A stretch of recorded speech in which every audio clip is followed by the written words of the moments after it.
Want to know how to see your public profile in Replit? Well, no worries. In this video, I'm going to show you an easy step-by-step guide on how you can do it. It's super simple and under a minute, so let's get straight to it.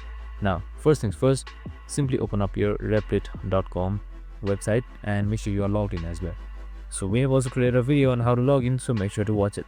So once you have done that, on the top left side you should be seeing your icon right here, that is your website icon. So you can just simply select it, and then here you should be seeing your account. Just simply select it, and then once you select your account, make sure you under your profile, and right below your bio you should be seeing something known as view my public profile. So just simply select it.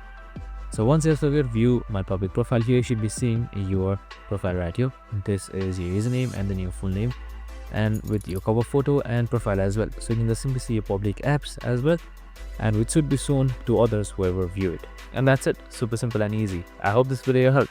If it did, make sure to like, subscribe, and tune in with us for more of these videos. Have a good day and see you in the next one.